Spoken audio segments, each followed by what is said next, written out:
Bora na Rede Brasil de televisão. Estamos chegando aqui, alegria grande chegar na sua casa. Estamos na Mania FM, na GDS Web Rádio Brasil, na GDS TV Brasil. Muito obrigado pelo carinho. Aliás, eu quero agradecer demais as pessoas que estão acessando o site da nossa GDS TV Brasil. Olha, a média de 800 a 1.000 acessos todos os dias no nosso site. Feliz da vida por isso. Estamos com um site novo. Recentemente colocamos um site novo no ar e agradecemos demais a sua participação, o seu acesso no nosso site. Lembrando que no site da GDS Web Rádio Brasil, no site da GDS TV Brasil, você encontra também lá os nossos programas. Você vai clicar e vai ver o nosso programa esse do Juninho, daqui a pouco já vai estar no nosso site, nos dois, na GDS e também na GDS Web Rádio Brasil e GDS TV Brasil. Você ligado aqui na nossa Rede Brasil de televisão, muito obrigado pelo carinho. Hoje é dia de Júlio Correia. Juninho, tudo bem? Tudo bem, como fazendo sucesso, estou até preocupado, muita gente elogiando sua participação aqui. Ah, é? Muita gente elogiando sua participação aqui. Não, e naquele dia que você pediu para apresentar junto com o Dr. Gastão, né? Aí no dia eu vou na Câmara, né? Depois eu peguei o ônibus para poder voltar. Aí o pessoal no ponto de ônibus, né? Algumas pessoas, né? Reconheceram e chegam perto, porque às vezes as pessoas veem, só que elas têm vergonha de chegar perto. Isso, tem muito disso. Aí elas vieram e falaram, você apresentou muito bem, parabéns, hein? Aí eu falei, eu posso ter um programa pra mim? Pode falar pra rádio que pode ter um programa pra você. Então, que bacana, legal. Deixa eu mandar um abraço aqui pro pessoal da Capina da Prefeitura. Eu não sei se você chegou aqui, eles estão aqui ainda na rua? Então, aqui, eu conversei com eles. Bacana. Mandar um abraço para eles que estão sempre acompanhando a gente. Obrigado, turma, pelo carinho de sempre. Obrigado aí pela audiência. Hoje a gente começa aqui com o falecimento do vereador José Carlos Amaral, que é uma notícia triste, né? Amaral, mais de 30 anos de vida pública em Cachoeiro como vereador. E sempre foi muito, muito combativo, muito brilhante o Amaral. E faleceu, estava internado, e seu vizinho lá, isso, né, do bairro, né? O Amaral, meu xará, né, José Carlos Amaral, também sou José Carlos, eu lembro que em 2012 foi a última eleição dele, e ele completou 30 anos de mandato, porque ele teve 7 mandatos consecutivos, sim, sendo que um foi aquele mandato prolongado, né, por conta da Constituição, que teve 6 anos de mandato. E aí ele teve 30 anos de mandato aqui em Cachoeiro de Itapemirim, assim, um marco para a história de Cachoeiro. Pouquíssimos vereadores conseguiram essa marca. E o Amaral conseguiu. Se a gente fizer uma continha rápida aqui, se você ficasse como vereador em Cachoeiro por 30 anos, você tem 27 hoje? Tenho 27 hoje. Você sairia com 57, olha só, é uma vida. É uma vida. Ele teve mais tempo de vereador do que você tem de idade. De vida, De vida, não é isso? Eu completei 27 anos ontem. Sim. Ontem? Ontem. Parabéns. Obrigado. Felicidade. E o Amaral fez 30 anos de carreira política, né? E assim, era um político e se ele quisesse ser outras coisas, ele poderia ser. Porque ele tinha um público muito consolidado em Cachoeiro. Muito. Mas acabou que, por força do destino, ele acabou sendo vereador, né, a vida toda. O que não é demérito, muito pelo contrário. A contribuição que ele deu para Cachoeiro, e principalmente para a região do aeroporto. Mas eu digo muito, no caso dele, eu digo para Cachoeiro, porque o Amaral, ele tinha um estilo um pouco diferente de muitos vereadores. O Amaral, ele era vereador de posição. Hoje em dia a gente chamaria vereador ideológico, né? Mas não, ele era de posição, não era questão de ideologia. A posição dele, ele era ferracista. E ponto. É isso aí, exatamente. Então quem era aliado de Ferraço, ele era aliado. Quem não era, ele era oposição, sim. E tá tudo certo. Sim. E ele fazia uma oposição muito consistente. Eu admiro de ouvir as histórias do Amaral, porque eu também não acompanhei muito por conta da idade que eu tinha quando o Amaral ele exercia o mandato de vereador. Mas eu acabava acompanhando porque a minha família é eleitora de Amaral desde o início que ela começou a votar. Meu pai sempre fez campanha para Amaral, meu pai sempre votou no Amaral. Minha família toda. Eu só não votei no Amaral porque a primeira vez que eu votei ele foi quando ele se aposentou, em 2016. Sim. Mas eu votei no sucessor dele, que foi o Galo, lá no aeroporto. Isso, quando ele não concorreu mais, ele apoiou o Galo. Isso aí. Isso aí. Eu lembro até que o Ferraço foi lá na Cofril, estava o Ferraço, na eleição do Galo. Estava o Ferraço, o Amaral e o Galo. Aí o Amaral falou assim, eu estou apoiando aqui, né, meu vereador, o Galo. Aí o Ferraço virou e falou assim, a galinha quando fica velha arranja um galo novo, né? Brincando, né? Porque eles eram muito amigos. Sim, sim. Mas deixar aqui a nossa homenagem para o Amaral, que tanto contribuiu. Ele era aquele vereador polêmico, vereador que subia na tribuna, sabia que ia vir alguma bomba. Verdade. E sempre aquele monte de papel na mão. Sempre.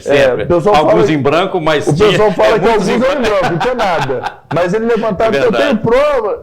Então, assim, eu acho que o ser vereador é botar a cara na reta para uma causa, é botar mesmo ali a sua... Ter posição, né? Ter posição, é colocar ali a sua imagem para poder defender uma tese, para defender uma causa.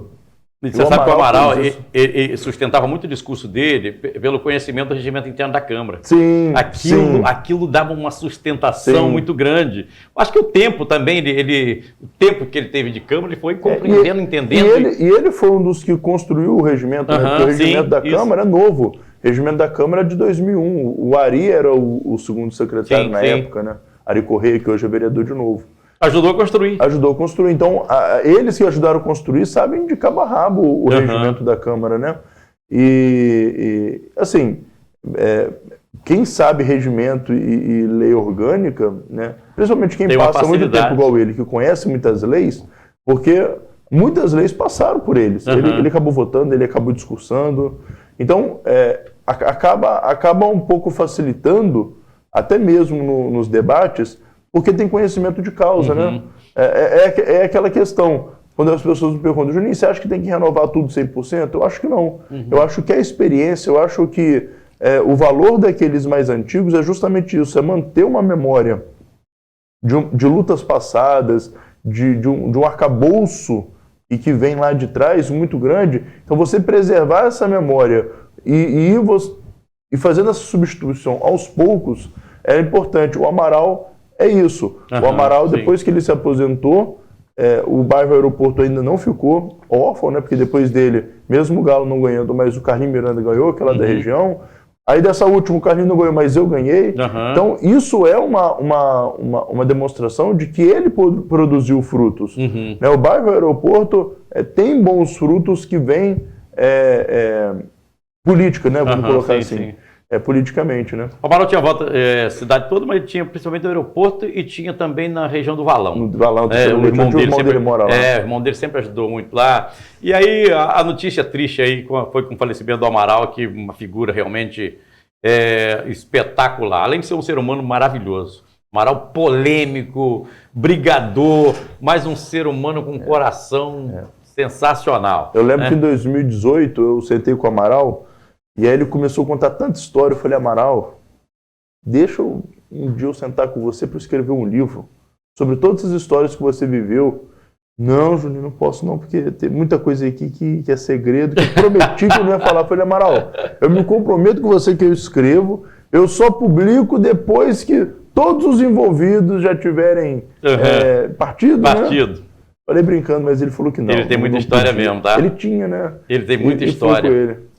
Bem, vamos seguindo aqui com o programa. São Paulo está debatendo o seguinte, agora nesse momento do último temporal que caiu lá, ainda tem lá quase 500 mil pessoas sem luz em casa hoje, e aí levanta um debate, eu falo muito disso há bastante tempo, tá? Que é a questão da fiação.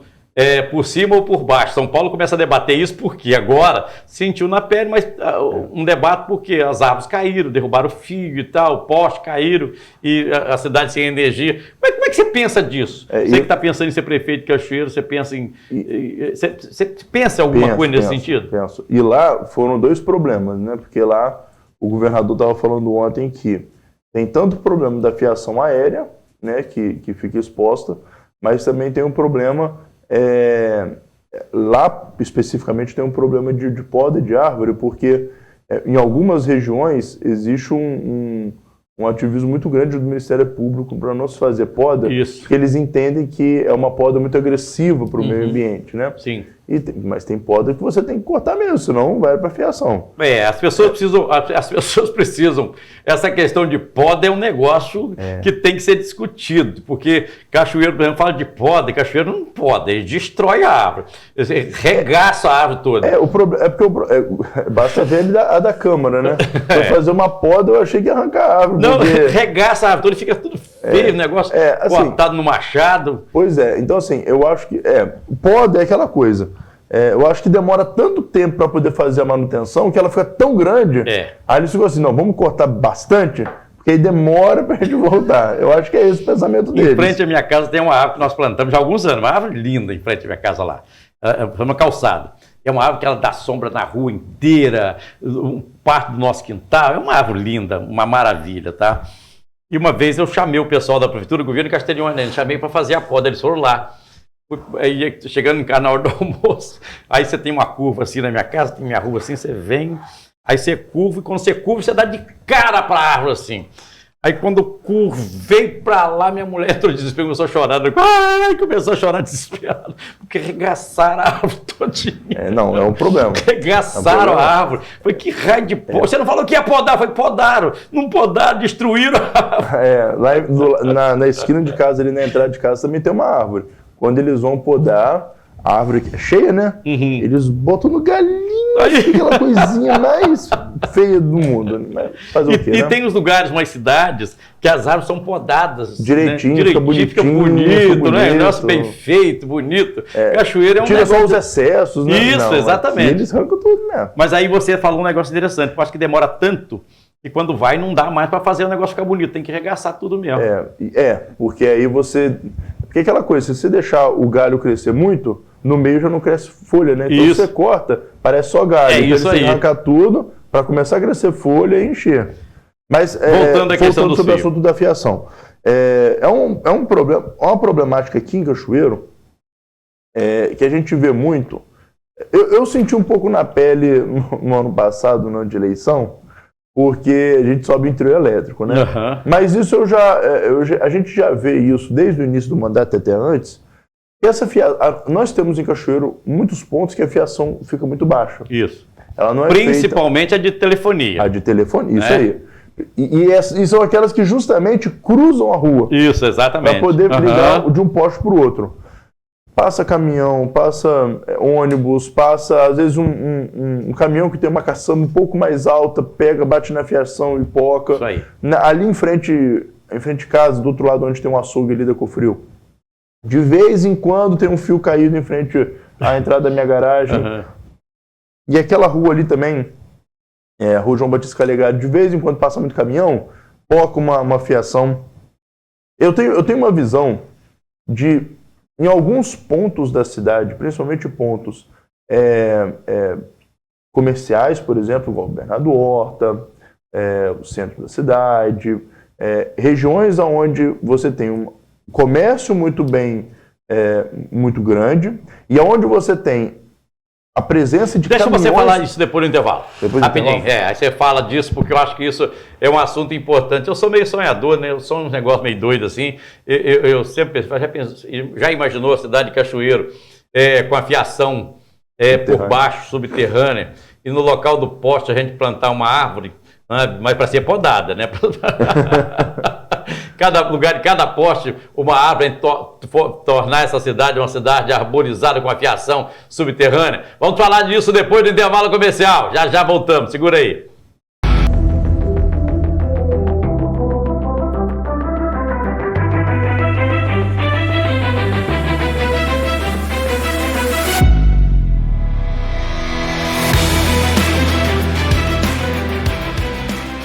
Vamos seguindo aqui com o nosso programa na Rede Brasil de televisão, Mania FM, GDS, Web Rádio Brasil, GDS TV Brasil. Obrigado pelo carinho, oferecimento Cofril, sabor a toda prova, que tem a melhor linguiça para o seu churrasco, aquela linguiça temperada, suculenta, gostosa, feita com pura carne de pernil, carnes nobres, com aquele tempero que só ela tem. Na hora do churrasco, aí você prepara aquele arroz temperado com bastante alho, feijão tropeiro, vinagrete, farofa, cerveja gelada e linguiça Cofrio, a melhor do Brasil. Tá garantido o seu churrasco, amigo. Cofrio, sabor a toda a prova com a gente aqui no programa. Hoje, Júnior Correia está aqui, nós estamos falando da São Paulo Debate, a questão da fiação subterrânea. E esse é um assunto que algumas pessoas já debatem isso em Cachoeiro, já falam disso em Cachoeiro.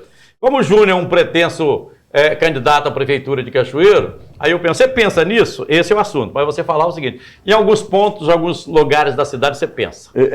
Assim, porque eu acho que na cidade toda pode ser que a gente tenha uma dificuldade, né? De fazer isso em curto espaço de tempo e às vezes até mesmo na necessidade. Sim. Né? Porque acho que tem alguns pontos mais de bairro, por dentro, que eu acho que não tem tanta necessidade no primeiro momento.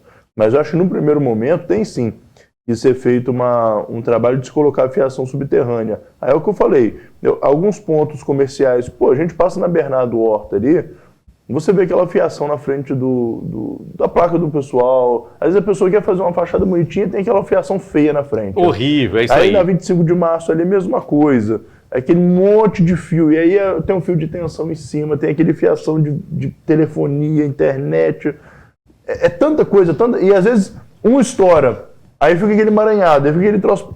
Eu acho que isso enfeia a cidade e deixa as próprias pessoas desestimuladas a quererem empreender ali, a fazer um negócio, porque o cara fala, vou fazer uma fachada bonita. Para o cara chegar a ver essa fiação na minha frente. Você sabe que a prefeitura podia ter pensado no planejamento dele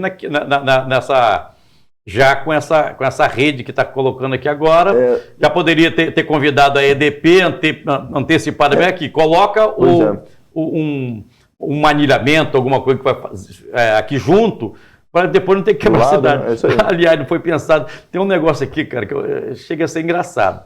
Você já imaginou onde eles bateram essa laje aqui para fazer essa rua? Tem aqui onde bater a laje ali. É uma laje. Você imagina uma loja daquela quando tiver um problema com a água. Para quebrar aquilo lá para tirar. Esgoto tá no sal. Esgoto e água. Imagina que loucura, como é que quebrar aquilo. Ligar ou às vezes estourar um cano, tiver que trocar. Imagina. É transtorno, vai ser transtorno. Será que ninguém pensou nisso? Pensaram. Mas aí, segundo fontes, né, saiu da boca de alguém de lá dentro assim. A BRK que se vire depois. Meu Deus, mas o prejuízo não é só para a BRK, não, é para a cidade. Toda. É um transtorno muito grande. E aí, Parraro, você pensa, a gente coloca a fiação subterrânea, a fiação subterrânea ela vai trazer mais embelezamento para a cidade, sim. Ela vai trazer mais segurança, porque é caminhão, são pessoas que moram, às vezes a pessoa mora numa sacada, a fiação está logo na frente, até mesmo, sei lá, bater ali, estourar e cair no chão, poder machucar alguém, então fica subterrâneo. E a gente consegue planejar melhor a cidade e fazer isso aí que você falou.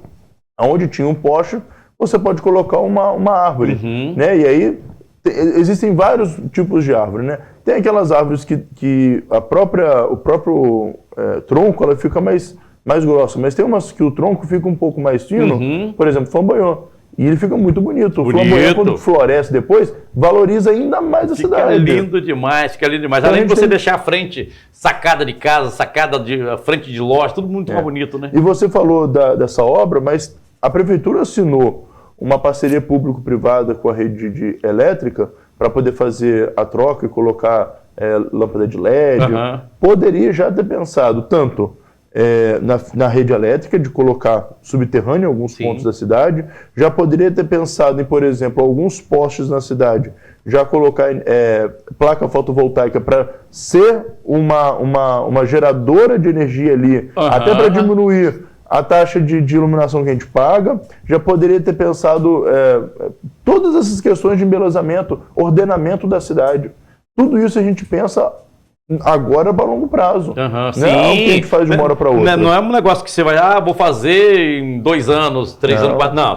É um negócio a longo prazo mesmo. Você vai substituindo, você vai fazendo aos poucos. E aí você diminui aquela dor de cabeça das pessoas que ligam assim, Juninho, vereador, qualquer outro, a gente precisa cortar uma árvore aqui, porque a árvore está chegando na fiação já, a gente está com medo de se chover, se ventar, bater, estourar, a gente ficar sem energia, só que a prefeitura não pode cortar. Aí a EDP precisa de liberação da Secretaria de Meio Ambiente. Sim, sim. Só que a Secretaria de Meio Ambiente não corta porque precisa que a EDP vá lá fazer a cortar energia para poder fazer a É um negócio para não funcionar mesmo. Aí trava.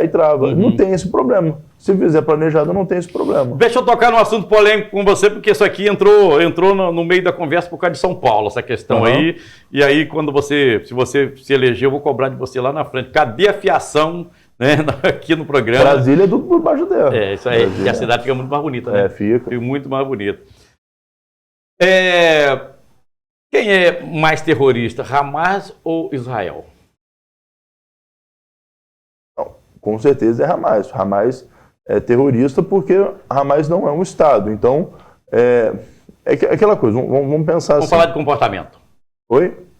Não, vamos falar de legitimidade. Tá. Porque eu acho que quando a gente fala de terrorismo ou não, tem que falar de legitimidade. Por exemplo, se o Estado brasileiro, né, um Estado, um ente federado, chega para o Parraro e fala assim, olha, Parraro, o Brasil, olha, Parraro, a nação brasileira precisa do seu terreno, porque a gente precisa montar uma base ali militar, sei lá o quê, então nós vamos desapropriar o seu terreno, a gente restitui de uma outra forma e a gente vai desapropriar. Ela tem legitimidade para fazer isso. Sim, Quando o governo do Estado chega nas rodovias e fala assim, olha, meu amigo, esses 15 metros do centro da rodovia eu preciso tomar de você, porque pertence ao governo do Estado, então o cara toma sem restituir. Por isso você tem sempre a plaquinha, não construa a margem. Isso, é legitimidade. O Estado tem a legitimidade para o bem comum. Agora vamos pegar aqui, nessa situação, nós estamos numa situação de guerra. Israel e Hamas. Hamas não é um Estado, Hamas é um grupo. É um grupo hoje terrorista, porque usa de uma força paramilitar, ou seja, eles não têm uma força militar ligada a um Estado, eles são uma força paramilitar. É um exército independente de um Estado, pertencentes a um grupo político e religioso. Esse grupo é terrorista porque não tem legitimidade para agir.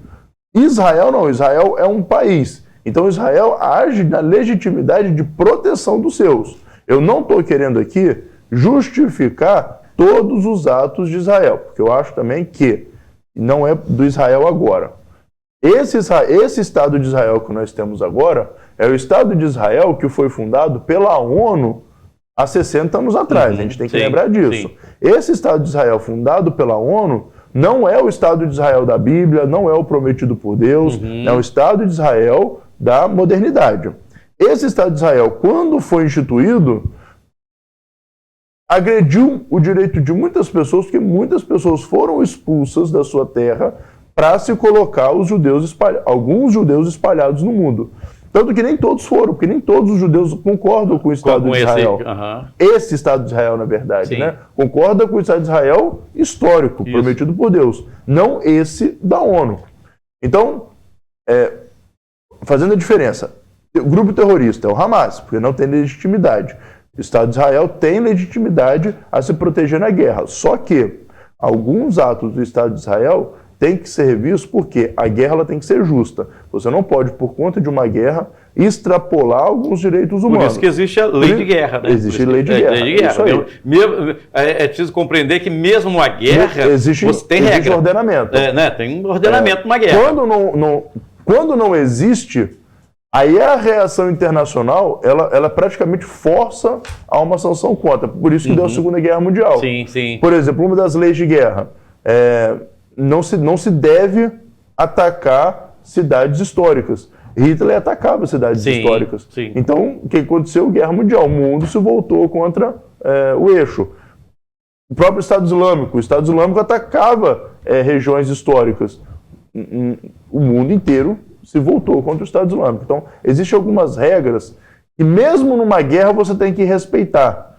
Porque o mundo entende que quando a guerra é justa, quando que uma guerra é justa? E quando você foge dessa lei, foge dessa regra, aí você perde a legitimidade. Perde e pode ser enquadrado em crime de guerra. Crime de guerra, isso aí. Tanto é que se um país ele perde uma guerra, não necessariamente ele vai responder por alguma coisa, porque ele estava se protegendo. Mas se ele descumpre uma lei de guerra, ele pode ir para o Tribunal Internacional e o cara acontecer igual, por exemplo, o Saddam Hussein, né? Sim. Que foi executado. Então, eu não estou aqui legitimando todos os atos desse Estado do governo de Israel. Mas... Que, aliás, a guerra com o Iraque, o mundo debateu, o mundo torceu para que os Estados Unidos invadissem o Iraque, matasse o Saddam, que o mundo torceu porque foi criado para o mundo que o Iraque tinha bomba de grande destruição, que teria... E aí tinha espingarda lá, tinha espingarda de chumbinho lá, tinha nada. Não, precisaram criar um fato por conta do ataque às Torres Gêmeas, né? Então eles precisavam criar uma comoção para poder fazer um ataque, né? O Bush estava muito queimado na época, a aprovação do Bush era muito baixa, né? Temos tempo ou acabou o tempo? 2 minutos, então vamos seguir. E com essa guerra acontecendo entre Hamas e Israel, e a guerra da Rússia com a Ucrânia, acabou? Não acabou, mas saiu um pouco do foco, né? Saiu do foco, né? Saiu do foco. Eu ainda acho que a guerra de Israel... Eu acho que a Rússia, o Putin está com a cabeça voltada para lá agora, tá? Por isso que ele pediu para Israel e Gaza e Hamas terminarem a guerra. Porque o Putin tem interesses na região, né? A Ucrânia tem interesse na região, o Ocidente tem interesse na região, todo mundo tem interesse na região da Terra Santa ali, né? Da Palestina, né? Muita gente fala assim, mas nunca existiu o Estado da Palestina. Realmente, nunca existiu. Palestina é uma região. Aquela região se chama Palestina, né? O Papa Francisco, ele fala uma coisa que já foi falada, né, muitas outras vezes, que eu concordo. Esse Estado de Israel que existe é um Estado criado pela ONU. Então, desde que foi criado, criou-se as tensões porque a forma como foi criado não foi legado para alguns palestinos, alguns árabes. Então, eu também concordo com a criação de 2 estados. Um Estado de Israel, um Estado palestino, né, cada um com sua independência, sendo que Jerusalém, ou seja, a Terra Santa, com status diferenciado, ou seja, Jerusalém não tem que pertencer a uma religião, não tem que pertencer a um estado específico. Tem que ser tipo um distrito federal, que o Distrito Federal não pertence ao estado de Goiás. É um distrito que se autogere.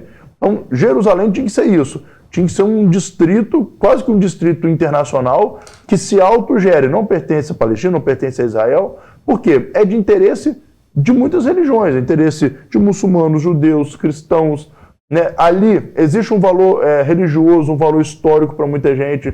Então, eu acho que uma das formas de você conseguir conter um pouco a ânsia pela guerra é isso. Delimita o Estado de Israel num outro ponto, um ponto mais ao norte, o Estado palestino mais aqui próximo do Egito, e Jerusalém ali num status, né, diferenciado, né, de governança. Porque aí você diminui um pouco as tensões. Sim, né? Verdade. Bem, tempo estourado aqui, agradeço demais sua vinda de novo aqui no programa. Sempre uma alegria grande ter você aqui. Obrigado, tá? Obrigado. Um abraço pra você. Turma, fechando aqui na Rede Brasil de televisão. De volta amanhã, se Deus quiser. Um beijo no seu coração, fique com Deus e até lá, se Deus quiser. Tchau, gente. Tchau, Brasil.